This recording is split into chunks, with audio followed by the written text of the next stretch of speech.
Hello friends, good morning everybody. बढ़िए हमारे channel के साथ क्या हाल चाल है आप सभी के। चैनल को लाइक करिए, सब्सक्राइब करिए, शेयर करिए और पढ़ते रहिए, आगे पढ़ते रहिए, हंसते रहिए, मुस्कुराते रहिए। आप भी पढ़िए, अपने दोस्तों के लिए भी क्लास को शेयर करिए ताकि उनको भी हेल्प मिल सके। तो इसके पहले हम चलते हैं मोटिवेशन के साथ। हर मेहनत का फल मिलता है, हर मेहनत का फल मिलता है, बस धैर्य रखना ज़रूरी है। इसलिए आप मेहनत करिए और मेहनत के साथ धैर्य भी बहुत ज़रूरी होता है और सभी लोग धैर्य रख करके मेहनत करिए। अगर आपको एक दो अटेम्प्ट में अनसक्सेस भी मिल जाती है तब भी आप धैर्य रखिए कि मेरा ज़रूर होगा, क्योंकि ये परीक्षा धैर्य की होती है। कहते हैं ना, करत करत अभ्यास के जड़ मत होत सुजान। तो अभ्यास करते करते आपको वो चीज़ें मिल ही जाएंगी। ओके, आज चलेंगे हम वैदिक युग में। वैदिक युग में क्या है, आर्य कैसे आए और इसका और क्या नाम था, कितने वर्णों में बांटा गया, कौन सी सभ्यता रही, इन सब के बारे में हम जानकारियाँ लेंगे। ओके, यहाँ पे ऑप्शन देखो स्क्रीन पर है। आर्य कौन थे और इन्होंने प्राचीन भारतीय समाज को कैसे प्रभावित किया। ठीक है, वैदिक युग, इसे ऋग्वैदिक युग भी कहा जाता है। ओके, वैदिक का मतलब होता है संस्कृति नाम के वेदों से लिया गया है। ठीक है, इसलिए इसे वैदिक युग कहा जाता है। और इस रूप से ऋग्वेद में जो इंडो यूरोपीय भाषा संस्कृत का सबसे पहला नमूना है, इस अवधि के इतिहास पर जानकारी का मुख्य स्रोत है। ओके, ऋग्वैदिक काल का विस्तार कहाँ हुआ? सिंधु नदी और उसकी सहायक नदियों सरस्वती नदी के किनारे इसका विस्तार हुआ। मुख्य रूप से मवेशी रखने वाले लोग यहाँ पर पाए जाते हैं और संस्कृत भाषा बोली जाती है। किसमें? ऋग्वैदिक युग में। कौन सी भाषा बोली जाती है? संस्कृत भाषा। ठीक है, और किस नदी के किनारे? सरस्वती नदी के किनारे। और कहाँ पर? सिंधु नदी।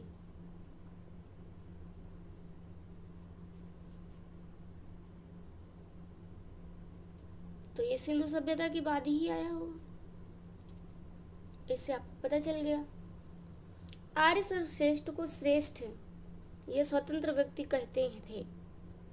आर्य स्वयं को श्रेष्ठ या स्वतंत्र व्यक्ति कहते थे जो भारतीय और फारसी परंपरा, क्या भारतीय और फारसी परंपराओं में मिलता है।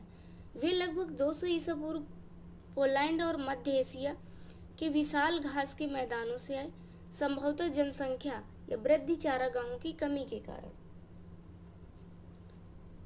प्रभाव इनका क्या पड़ा? घोड़े और हल्के रथों का उपयोग शुरू कर दिया, क्योंकि सिंधु सभ्यता में घोड़े का कोई भी यूज नहीं मिला है, घोड़े का कोई उल्लेख नहीं मिला। वैदिक संस्कृति लाई जिसमें यज्ञ, इंद्र, अग्नि, वरुण जैसे देवताओं की पूजा शामिल है। ऋग्वैदिक काल में यज्ञ, इंद्र, अग्नि और वरुण जैसे देवताओं की पूजा शामिल थी। हड़प्पा सभ्यता को समाप्त किया और ग्रामीण अर्थव्यवस्था स्थापित किया। इसमें वर्ण व्यवस्था में से समाज में सामाजिक विभाजन की नींव भी रखी गई। ओके, इसके पहले हम और सारी जानकारियां ले लेते हैं। ये सरस्वती नदी के किनारे इसका साम्राज्य का विस्तार हुआ था। ठीक है, यानी वैदिक सभ्यता फैली वहां पर। अब लेकिन वर्तमान में क्या है, वहाँ पे हरियाणा और पंजाब के आधुनिक भारतीय राज्य शामिल है। आधुनिक भारतीय राज्य में कौन शामिल है?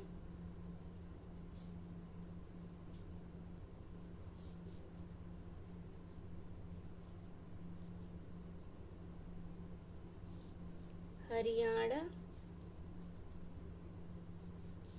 और पंजाब। ओके, ये दो राज्य शामिल हैं। बाद में भारत गंगा के मैदान में चले गए। ये किस में चले गए? भारत गंगटेक मैदान, गंगा मैदान। ठीक, भारत बाद में भारतीय गंगा मैदान में कहाँ चले गए। ठीक,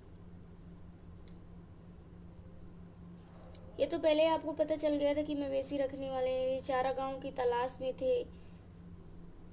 प्रवास करने की प्रेरणा बेहतर चारागाहों की खोज, कृषि योग्य भूमि और माल के आदान प्रदान से कुछ लाभ था इनमें।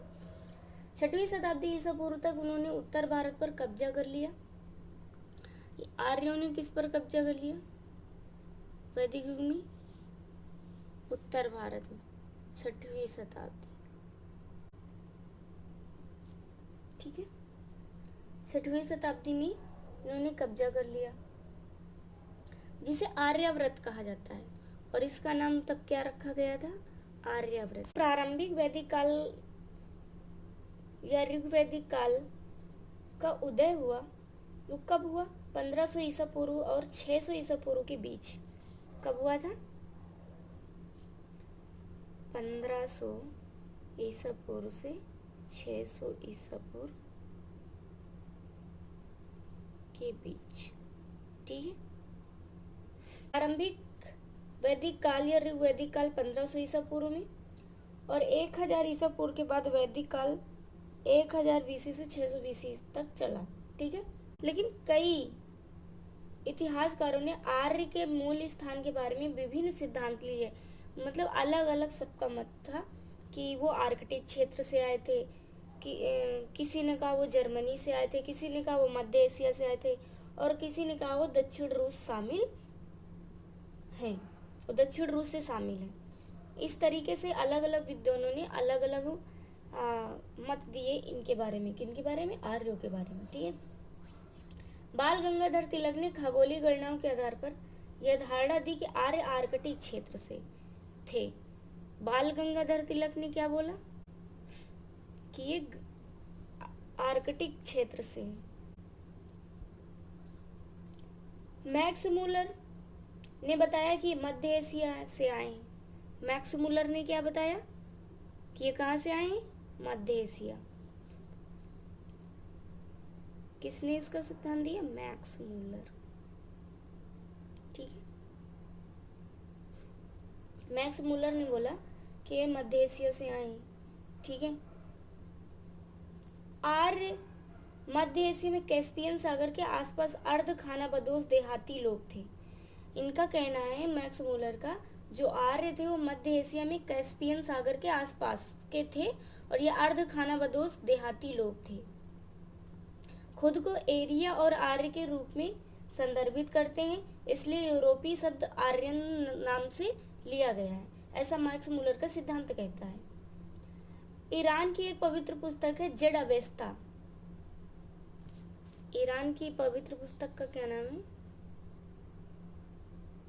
Z Avesta.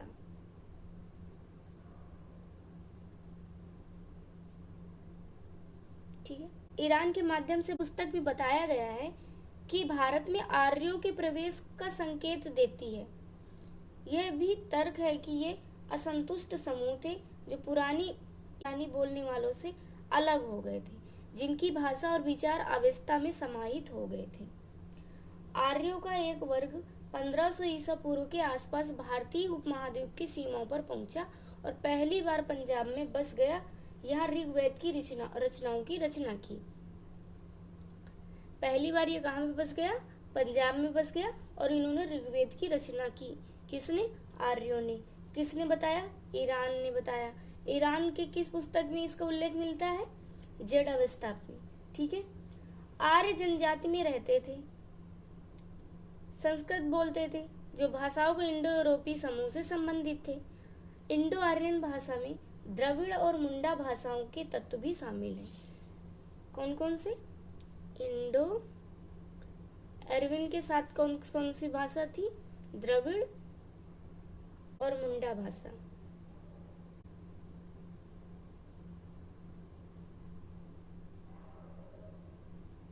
गंगा के मैदान में पूर्व की ओर स्थानों से में रचित ग्रंथों में समावेश बढ़ जाता है, जो इन भाषाओं के बोलने वालों के काफी मिश्रण की ओर इशारा करता है।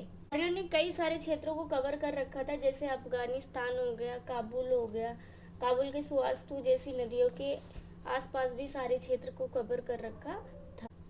सिंधु नदी के आसपास तो इनका जो क्षेत्र फैला हुआ था, जैसे कि झेलम नदी, चिनाब नदी, रावी, ब्यास, सतलुज, कुर्रम, घग्गर, गोमती, ये सारे सिंधु नदी की क्या है, सहायक नदियां हैं। इन सहायक नदियों के आसपास इनका सारा क्षेत्र फैला हुआ था, इनका आर्यों का। अच्छा, झेलम का प्राचीन नाम क्या है, वित्सता, और चिनाब का आस्किनी, और रवि का पुरुषानी, और ब्यास का विपाशा, और सतलुज का सुतुद्री, कुर्रम का क्रुमु, घग्गर का द्रसद्वती, गोमती का गुमुल प्राचीन नाम था। सरस्वती नाम जो है, तो सरस्वती का पहले जो प्राचीन नाम था दिरसदवती, यानी कि चाटंग नाम से जाना जाता था। ठीक है, जो अब राजस्थान की रेत में क्या हो गई, खो गई। ऋग्वैदिक काल की पहली नदी थी, कौन सी नदी, सरस्वती नदी, की वैदिक अनुष्ठानों और बलिदानों के पंथ के विकास के गवाह थे। ऋग्वैदिक में यमुना का 2 बार और गंगा का उल्लेख केवल एक ही बार किया गया था। वे हिमालय को अपने शिखर मुजावत के रूप में जानते थे, जो किसी पौधे का स्रोत है, और शायद कश्मीर में इसका सीधे उल्लेख किया गया है। ये बिंद के बारे में नहीं जानते थे और समुद्र से भी परिचित नहीं थे। कौन, आर्य। आर्यों का राजनीतिक जीवन कुल के क्रम में था। ग्राम विसु जनपद के नाम में इन्हें जाना जाता है राजनीतिक संगठन में। तो ये रही इनकी ओवरऑल जानकारी। कहते हैं आर्य और हिंद यूरोपी शब्द के बीच क्या संबंध था। आर्य बड़े हिंद यूरोपी भाषाई समूह का हिस्सा थे, जो यूरोप और एशिया के कई हिस्सों में फैला हुआ है। हिंद यूरोपी शब्द संस्कृत, ग्रीक, लैटिन, फारसी जैसी भाषाएं शामिल हैं, जो इन प्राचीन संस्कृतियों के भाषाई संबंध को दिखाती है। इसके पहले हमने कई सारी भाषाओं का उल्लेख भी किया। आर्यों ने भारत में कैसे प्रवेश किया।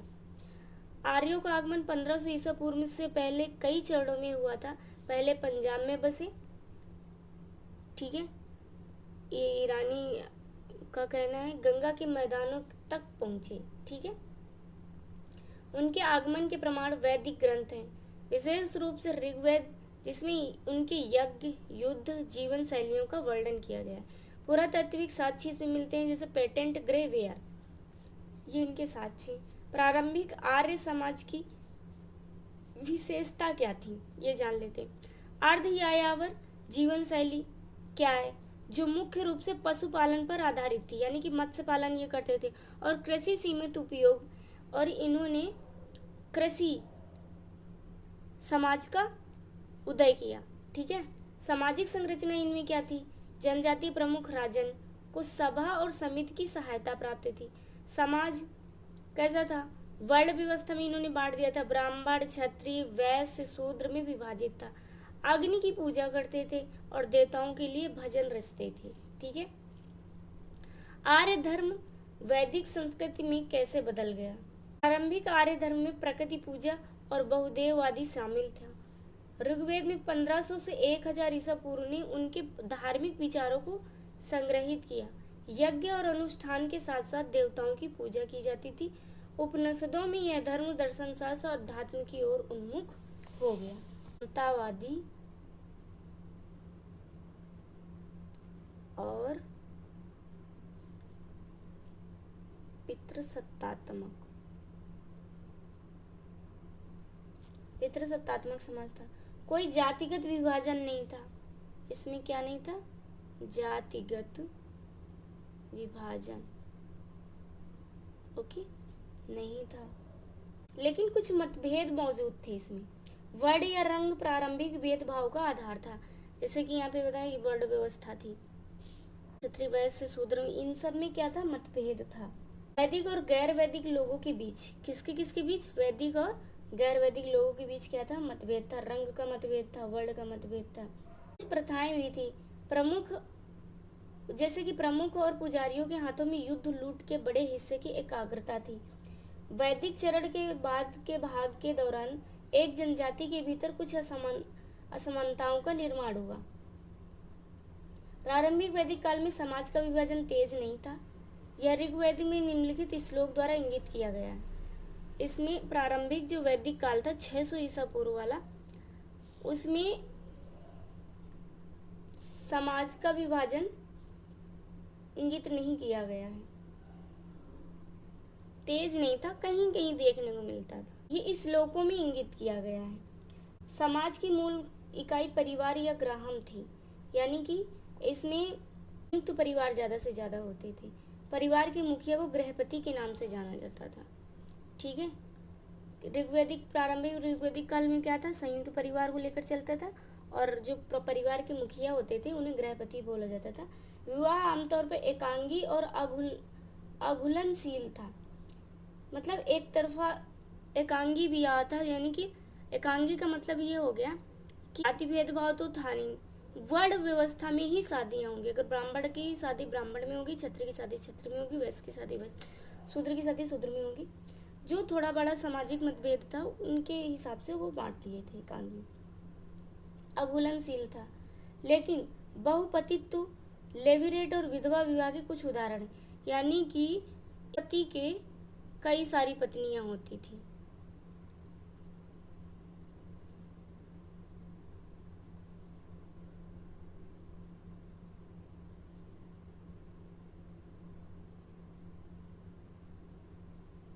पत्नियां हुआ करती थी। सती प्रथा थी, इसमें विधवा विवाह था, बहुविवाह प्रचलित था। ये समान अवसर दिए गए थे, यानी महिलाओं के लिए शिक्षा लेने की भी अनुमति थी, वो पढ़ सकती थी, उसमें ये दिखाया गया है। हमें भाग ले सकती थी, लेकिन जैसे ही आ रहा है और धीरे धीरे देखते देखते महिलाओं के समान अवसर को कठोरवादिता में बदल दिया गया। ठीक है। पहले जो घर की महिला होती थी वो सभी समारोहों में भाग लेती थी। आध्यात्मिक और बौद्धिक विकास के लिए पुरुषों के समान अवसर दिए गए उसमें। ऋग्वैदिक काल में अपाला जैसे कई सारी महिलाओं के इसमें उल्लेख मिलता है। अपाला है, विश्वसर है, घोषा है, लोपामुद्रा जैसी महिलाएं कवित्री थी। महिलाएं लोकप्रिय सभाओं में से भी भाग ले सकती थी। पुरुषों और महिलाओं दोनों ने कपास और ऊन से बने ऊपरी और निचले वस्त्र पहनते थे। पुरुषों और महिलाओं दोनों द्वारा विभिन्न प्रकार के आभूषणों का उपयोग किया जाता था। ये तो थी समाज की बात। नेक्स्ट चलते हैं हम, हड़प्पा और आर्य संस्कृति में क्या अंतर थे। बनाम ग्रामीण। हड़प्पा सुविकसित शहर सभ्यता थी, यानी कि ये विकासशील शहर से शहरी सभ्यता थी। आर्य ग्रामीण और छोटे समुदायों के साथ थे, इन्होंने ग्रामीण का विकास किया, छोटे समुदायों के साथ थे। मत्स्य पालन तो हड़प्पा सभ्यता में मिलता है, कृषि हड़प्पा सभ्यता में मिलती है, लेकिन आर्यों ने ज़्यादा से ज़्यादा, क्योंकि वो चारागाह थे, खरमदोश थे, तो इसलिए उनको ज़रूरत भी थी। धर्म हड़प्पा प्रजनन प्रतीक और पशु पूजा करते थे। आर्य प्राकृतिक शक्तियों और अग्नि की पूजा करते थे। आर्यों के शुरुआती धार्मिक विचार एक आदिम जीववाद के थे। ये कैसे थे? आर्य आदिम जीववाद।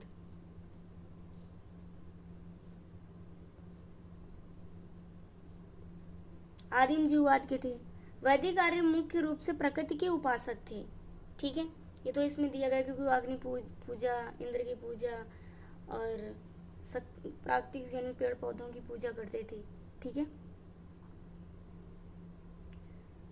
आर्यों के प्रारंभिक देवता यूनानियों की तरह वायुमंडलीय देवता थे और मुख्य रूप से पुरुष थे। देवताओं में वरिष्ठता का कोई निश्चित क्रम नहीं था। देवताओं के पारंपरिक वर्गीकरण में 3 गुना विभाजन भी रहा है। स्थलीय देवता जिनमें पृथ्वी, इसमें आर्यों की देवताओं 3 गुना विभाजन रहा है। इनके स्थलीय देवता कौन कौन से थे?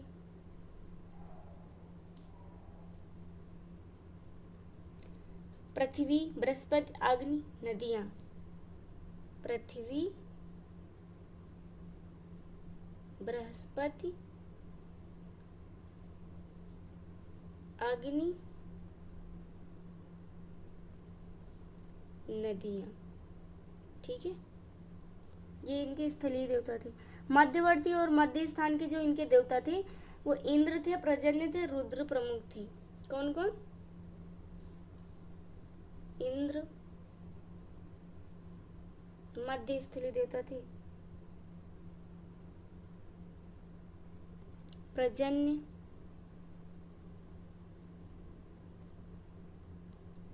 रुद्र, ये इनके प्रमुख देवता थे। ठीक है, दिव्य देवनिष्ठान देवता, यानी कि जो दिव्य देवता इनके माने जाते थे, जी जो देवों को मानते थे, देवताओं को, वो थे इनके वरुण, उषा, सूर्य, सावित्री, विष्णु, वरुण, उषा, सूर्य, सावित्री, विष्णु।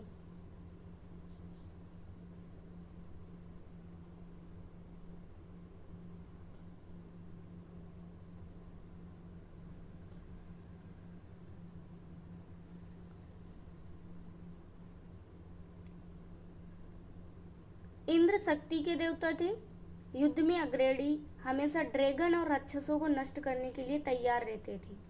उन्हें पुरंदर या किलों को तोड़ने वाला कहा गया है। वह बारिश और गड़गड़ाहट के देवता भी हैं। इंद्र को दावत और मदिरापान का शौक बताया गया है आर्य युग में। ठीक है, सबसे अधिक भजन संख्या में 250 इंद्र को संबोधित किए गए थे। अग्नि को 200 वैदिक रचनाओं को संबोधित किया गया है। यह घरेलू चूल्हे पर हावी था और आग की उपस्थिति में विवाह संपन्न हुए थे। अग्नि 5 तत्व में सबसे शुद्ध थी और इसे विशेष सम्मान में रखा जाता था। अग्नि ने देवताओं और लोगों के बीच एक प्रकार के मध्यस्थ के रूप में भी काम किया। अग्नि को चढ़ाए गए आहुतियों को धुएं के रूप में आकाश में ले जाया जाना चाहिए था और इस तरह देवताओं को प्रेषित किया जाना चाहिए था। ऐसी इनकी मान्यता थी। ठीक है, आदिम जीववादी इनको क्यों कहा जाता था? क्योंकि ये मुख्य रूप से पुरुष और महिला देवताओं के रूप में प्रकृति के उपासक थे। न मंदिर और न मूर्ति पूजा इसमें होती थी, केवल प्राकृतिक पूजा होती थी। और इनकी पूजा का तरीका क्या था? प्रार्थनाओं का पाठ करना, बलिदान की पेशकश थी। ब्रह्मांडीय व्यवस्था को रखने वाले वरुण ने जल को व्यक्त किया। इस दुनिया में जो कुछ भी है उसे उसकी इच्छाओं का प्रतिबिंब माना जाता था, ऐसे आर्यों का मानना था। सभी आर्य देवताओं में वरुण नैतिक रूप से सर्वोच्च थे। वरुण ऋतु नामक ब्रह्मांडीय व्यवस्था के रक्षक थे। वह पाप या उसे घृणा करता था।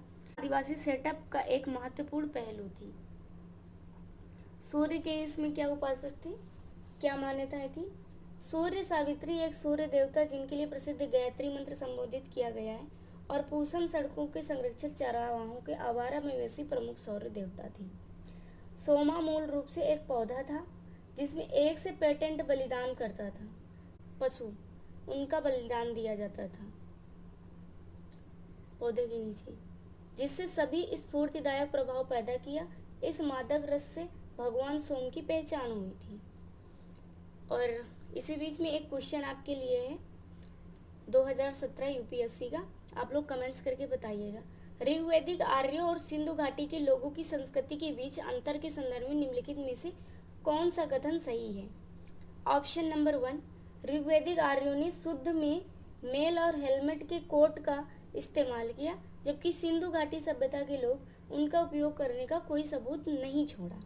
ऑप्शन नंबर 2, ऋग्वैदिक आर्य सोना, चांदी और तांबा जानते थे, जबकि सिंधु घाटी के लोग केवल तांबे और लोहे को जानते थे।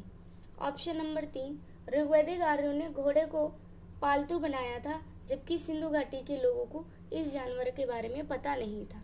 आप लोग कमेंट्स करके जरूर बताइएगा कि ऑप्शन 1 सही है, ऑप्शन 2 या 3 सही है, या ऑप्शन 1 एंड 3 सही है, या ऑप्शन डी जो है उसमें 1, 2, 3 तीनों सही हैं, या तीनों में से कोई एक सही है, तीनों में से 2, 3 सही है, या तीनों में से 1 और 3 सही है। आप लोग जरूर कमेंट्स करके बताइए। अगर आपको पता नहीं होगा तो आप कमेंट्स करके पूछ लीजिएगा, आपको रिप्लाई मिल जाएगा। नेक्स्ट क्वेश्चन में चलते हैं हम। आर्य विस्तार का स्थानीय जनजातियों पर क्या प्रभाव पड़ा? इनकी अर्थव्यवस्था के बारे में जान लेते हैं। हड़प्पा व्यापार और मापन प्रणाली। इंडस वैली के बारे में हम सारी जानकारियां पहले दे चुके हैं। हम यहाँ पे केवल ऋग्वैदिक युग की बात करेंगे कि इनका क्या योगदान था। आर्य पशुपालन और कृषि करते थे। ठीक है, तो कृषि में गेहूं और जौ, क्या गेहूं और जौ, कपास, ये सारी फसलें उगाते थे। ठीक है, और कई सारे इनके प्राथमिक सेक्टर पे जैसे आते हैं कि दूध और दही और घी, सब्जियां, फल भोजन के प्रमुख लेख थे इसमें। फसल, यव, जौ। अच्छा, यव का अर्थ जौ था।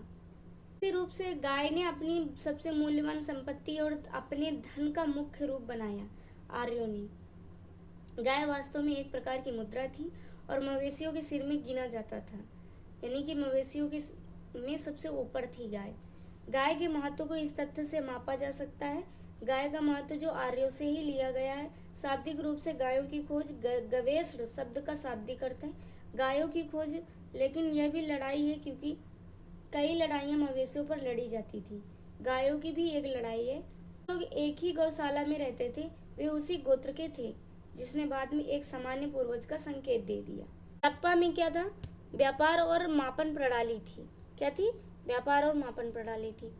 नेक्स्ट क्वेश्चन है, आर्य विस्तार और स्थानीय जनजातियों पर क्या प्रभाव पड़ा?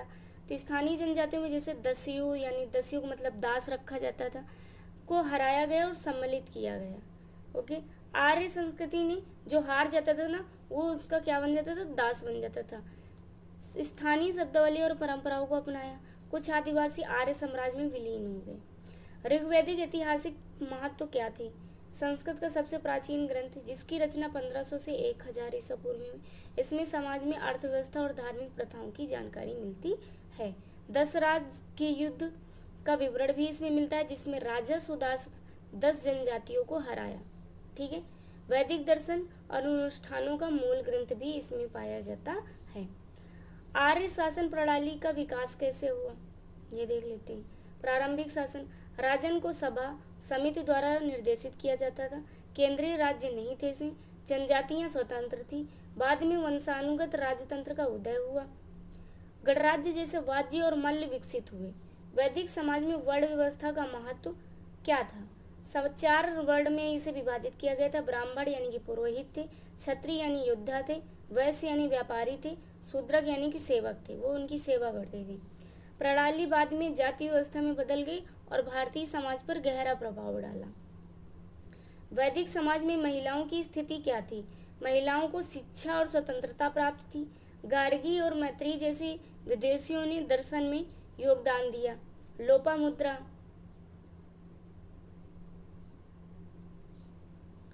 इन सारी महिलाओं को देखा गया है कि इन्हें स्वतंत्रता प्राप्त थी। अनुमान लगाया जाता है कि महिलाओं को भी अधिकार था। स्वयंवर प्रथा प्रचलित थी। काल में महिलाओं की स्थिति में गिरावट आई।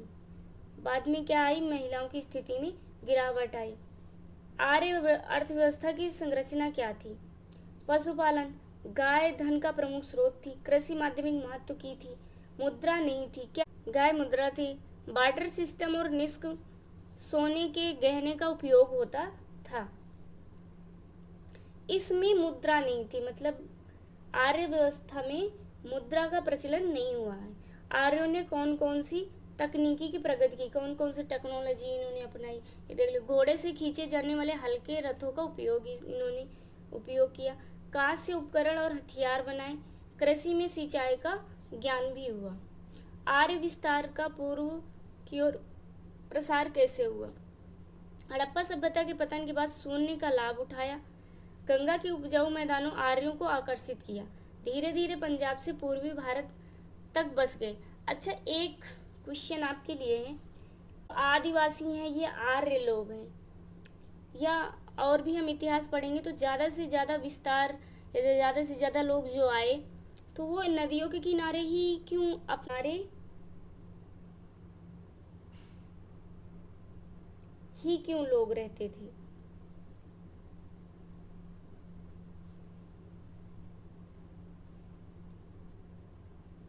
रहना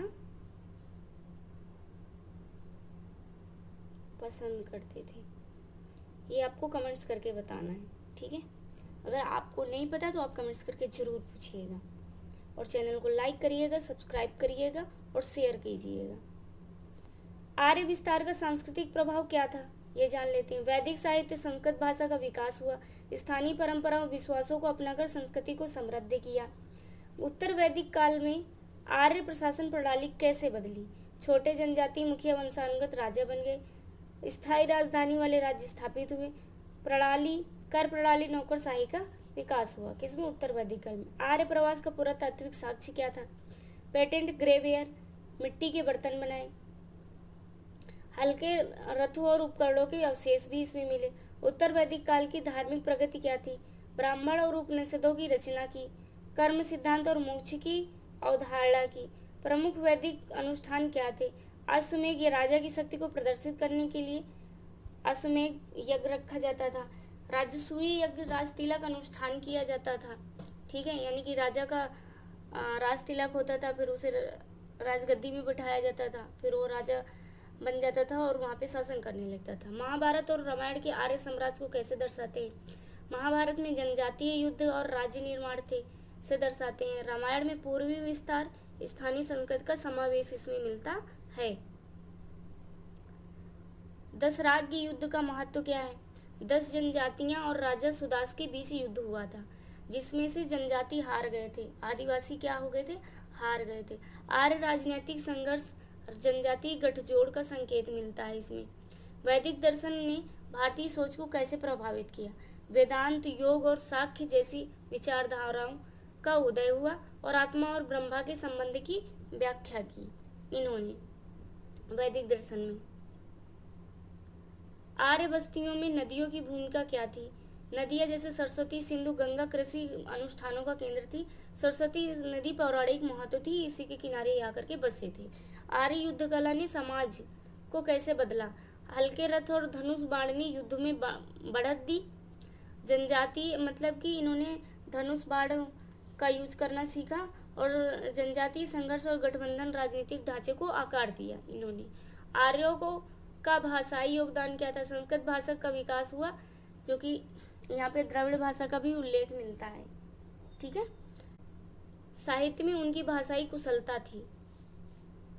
थी। आर्य आक्रमण सिद्धांत को क्या खारिज करता है? स्थानीय और आर्य संस्कृत के बीच सततता के प्रमाण मिले और पुरातात्विक खोजों ने अचानक आक्रमण की कहानी चुनौती दे दी। आर्य और फारस के बीच क्या संबंध है? भाषाई और संस्कृत का समानता मिली। मित्रा और वरुण जैसे देवताओं का समान पूजन करते थे फारस। ठीक है, आर्य स्थानीय जनजाति को कैसे देखते थे? दस्युओं, यानी दस्युओं को मतलब दास के रूप में चित्रित था। जो हार जाते थे उसे दास बना करके रख लेते थे, परंतु उनका कुछ स्थानीय तत्वों का अपनाना था। ठीक है, आर्य जीवन में प्रकृति की क्या भूमिका थी? जैसे अग्नि, सूर्य, सोम का देवताओं के रूप में पूजन, ऋतु चक्रों पर आधारित त्योहार थे। मतलब जैसे जैसे ऋतु आते थे वैसे वैसे इन्होंने त्योहार बनाए। जैसे श्रावण आया, श्रावण में रक्षाबंधन होती है। ठीक है, और सर्दी आई, सर्दी के जनवरी में जैसे खिचड़ी होती है। ऋतु भी मनाया जाता है, तो ऋतु के हिसाब से इन्होंने त्योहार बनाना शुरू कर दिया। तो आर्य समाज समय के साथ कैसे बदलता गया? जनजातीय जीवन से स्थायी कृषि और राज्य निर्माण की ओर बदलता गया। वर्ण व्यवस्था कड़ा होना, उपनिषदों के साथ धार्मिक दृष्टिकोण का विकास हुआ। तो ये रहा आज का हमारा चैप्टर, और इसमें एक एक पॉइंट क्लियर, कोई पॉइंट इसमें मिस नहीं है। तो आप पूरा वीडियो को वॉच करिएगा, आधा अधूरा मत पढ़िएगा, नहीं तो समझ में मन नहीं आएगा। इसलिए पूरी क्लास देखिएगा जब भी देखिएगा। ओके, और वीडियो को लाइक करिएगा, शेयर करिएगा और सब्सक्राइब करिएगा, जिससे मैं आपके लिए और भी क्लासेस और नई नई जानकारियाँ लाती रहूँ और आप ऐसे ही पढ़ते रहो, आपको मदद मिलती रहे। Everyone, wish you all the best.